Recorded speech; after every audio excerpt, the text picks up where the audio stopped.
Antes de começar este vídeo, gostaria de lhe pedir que fique até o final desta mensagem, pois tenho um importante alerta para lhe dar. Muito obrigada. É um prazer tê-lo aqui novamente. O meu sincero agradecimento a todos os inscritos deste canal, criado para propagar a infalível Palavra de Deus. E você que ainda não se inscreveu neste canal, colabore com o crescimento da obra de Deus, se inscrevendo aqui. E não se esqueça de clicar no gostei deste vídeo e compartilhe esse conteúdo com teus amigos e familiares. A palavra de Deus é vida, é eficaz e fiel. Cristo seja a razão de teu viver. Desejo-lhe paz em Deus. Seja o amor de nosso Senhor e Salvador Jesus Cristo o centro, a esperança e alegria constante e abundante no teu coração e em cada dia do teu viver. Amém. Assim seja, graças a Deus. O Senhor Jesus nos ensina que a verdadeira luz que vem dele deve iluminar toda a nossa vida. Nossa visão espiritual, representada pelos olhos, determina se vivemos na luz ou nas trevas. Se nossos olhos estão fixos no bem, todo o nosso ser estará iluminado. Mas se estiverem corrompidos, viveremos em escuridão. A queda do homem trouxe um amor pelas trevas, porque em seu estado natural o homem está agora afastado de Deus. No Evangelho de João, capítulo 3, versículo 19, diz: "E os homens amaram mais as trevas do que a luz." Em Provérbios 4, versículo 19, lemos: "O caminho dos perversos é como a escuridão." Em um sentido geral, o mundo estava em trevas morais depois da queda do homem no jardim do Éden, até que Cristo veio, aquele que podia dizer: "Eu sou a luz do mundo." Evangelho de João, capítulo 8, versículo 12. E também aquele de quem poderia ser dito: "A verdadeira luz, que vinda ao mundo ilumina a todo homem." Evangelho de João, capítulo 1, versículo 19. Infelizmente, o homem não estava confortável com a luz, pois também lemos: "A luz resplandece nas trevas, e as trevas não prevaleceram contra ela." Evangelho de João, capítulo 1, versículo 5. A escuridão espiritual é o estado de uma pessoa que vive separada de Deus. O livro de Isaías, do Antigo Testamento, ao profetizar sobre o Messias, fala de uma profunda escuridão espiritual que envolveu o povo. Isaías, capítulo 9, versículo 2, diz: "O povo que andava em trevas viu uma grande luz, e aos que viviam na região da sombra da morte, resplandeceu-lhes a luz." Esta passagem reaparece no Novo Testamento, no Evangelho de Mateus, capítulo 4, versículo 16, para anunciar que aqueles que vieram a conhecer o Deus de Israel através de seu Filho, o Senhor Jesus Cristo, são aqueles que foram libertos das trevas espirituais e agora andam na luz da vida. O apóstolo João ensinou que Deus é luz. Em 1 João, capítulo 1, dos versículos 5 ao 6. Ora, a mensagem que, da parte dele, temos ouvido e vos anunciamos esta, que Deus é luz e não há nele treva alguma. Se dissermos que mantemos comunhão com Ele e andarmos nas trevas, mentimos e não praticamos a verdade. E o Senhor Jesus afirmou no Evangelho de João, capítulo 8, versículo 12: Eu sou a luz do mundo.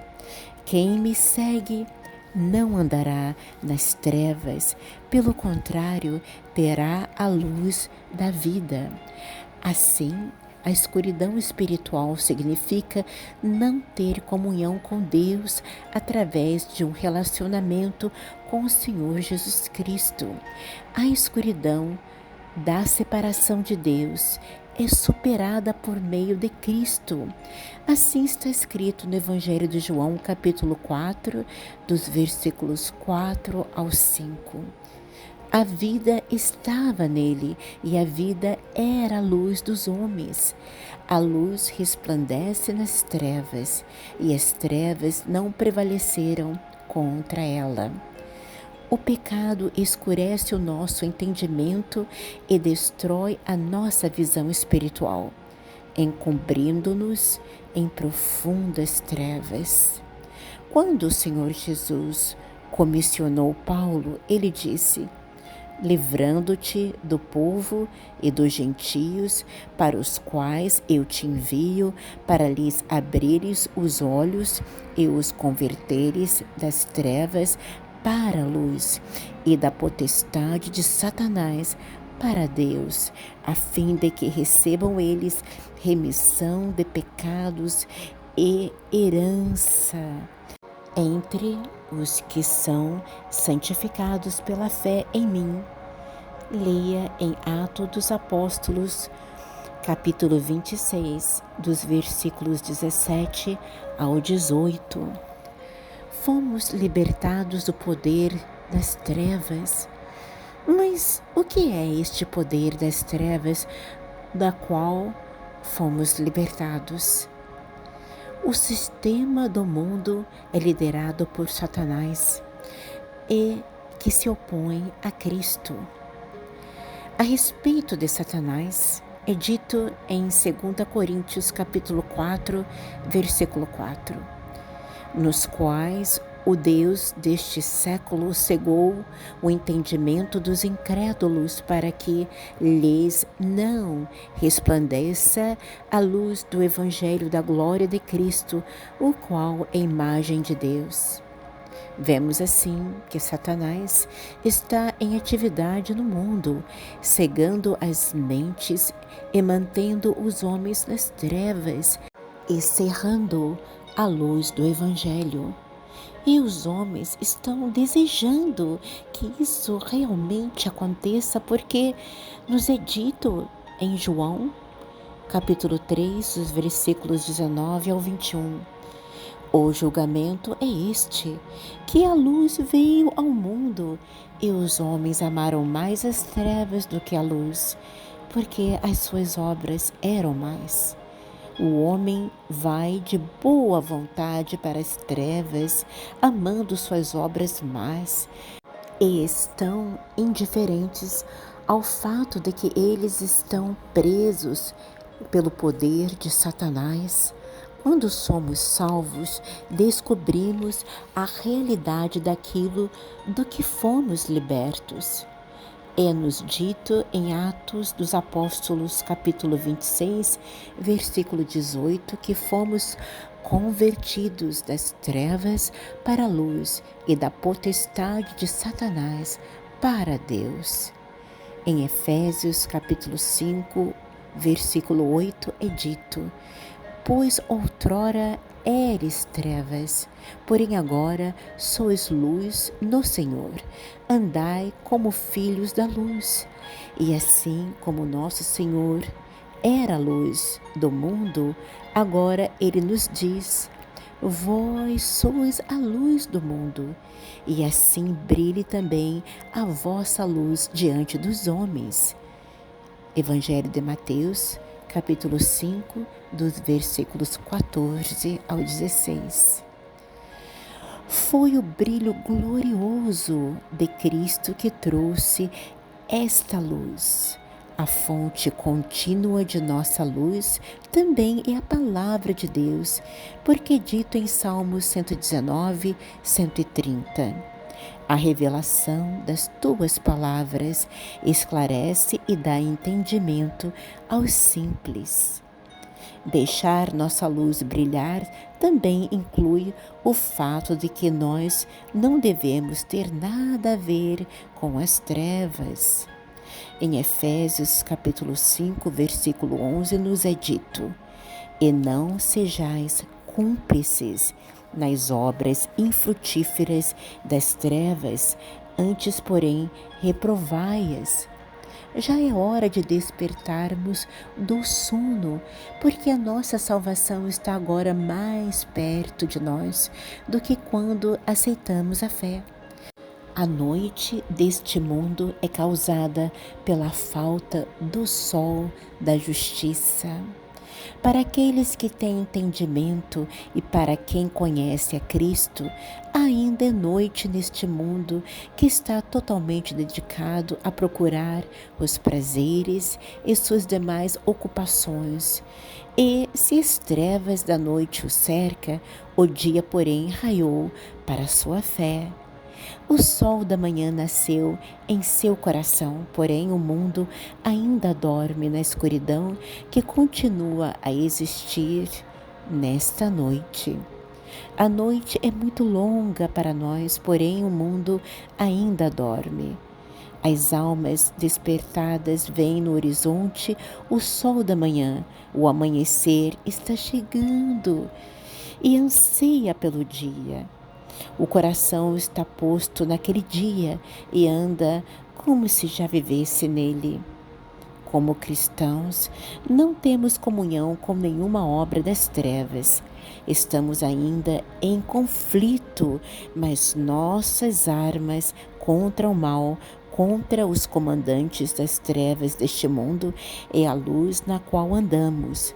O poder da luz da verdade, a piedade e o julgamento do mal que pertencem à luz estão em nosso coração, e as armas e laços das trevas são frustrados e detectados, não podendo conquistar e nem prender a alma. Andamos durante o dia honestamente, nos identificamos em nosso caminho e coração com os passos e caráter dele, que é a verdadeira luz, o Senhor Jesus Cristo. Tendo a esperança de sermos como Ele, assim como nos purificamos a nós mesmos, como Ele é puro, andamos como Ele andou. Não alimentamos a luxúria de nossa natureza, que pertence às trevas, para satisfazermos, mas andamos como Cristo andou. Assim é o cristão que tem em vista a vinda de Cristo, trazendo para este mundo de trevas a luz do dia de Deus, em seu poder efetivo. Estas são as duas fontes e caracteres da conduta cristã: reconhecer e agir de acordo com todos os deveres, em amor, conhecendo o tempo, a aproximação eminente do dia ao qual ele pertence. A noite é passada e o dia é chegado. Romanos capítulo 13, versículo 12. Bem, chegamos ao fim deste vídeo, mas antes tenho uma última mensagem que gostaria que você refletisse profundamente, caso ainda não tenha entregado a tua vida ao Senhor Jesus Cristo. E o tema desta mensagem é reconhecendo o tempo da oportunidade. Em 2 Coríntios, capítulo 6, versículo 2, diz: Porque ele diz, Eu te ouvi no tempo da oportunidade e te socorri no dia da salvação. Eis agora o tempo sobremodo oportuno. Eis agora o dia da salvação. Esta palavra nos revela alguns segredos para que tenhamos o plano de Deus cumprido em nossa vida. Deus tem um tempo para todas as coisas, como está escrito em Eclesiastes capítulo 3, versículo 1. Existe um tempo de Deus chamado tempo da oportunidade para os seres humanos. Na história bíblica, todos os homens e mulheres de Deus tiveram uma oportunidade. No entanto, infelizmente, a maior parte das pessoas terminam suas vidas sem terem os propósitos de Deus cumpridos. E ao olharem para trás, muitos pensam: perdi minha vida, tive uma vida medíocre. E assim chegam ao fim de suas carreiras deprimidos e fracassados. A perda de uma oportunidade é um fato tão triste que levou o Senhor Jesus a chorar. Em certa ocasião, ao entrar em Jerusalém, o Senhor Jesus comoveu-se de tal forma que não resistiu às lágrimas ao prever que a cidade não aproveitaria a grande chance que estava diante de si. Leia no Evangelho de Lucas, capítulo 19, dos versículos 41 ao 44. A Bíblia somente registra que o Senhor Jesus chorou em outro momento, quando seu amigo Lázaro morreu. Evangelho de João, capítulo 11, versículo 35. Isso nos dá a entender que a perda de uma oportunidade é tão chocante para Deus quanto a morte de uma pessoa. Vejamos algumas razões por que perdemos a oportunidade de Deus. Não reconhecer a oportunidade. O Senhor Jesus fala em Apocalipse 3, versículo 20.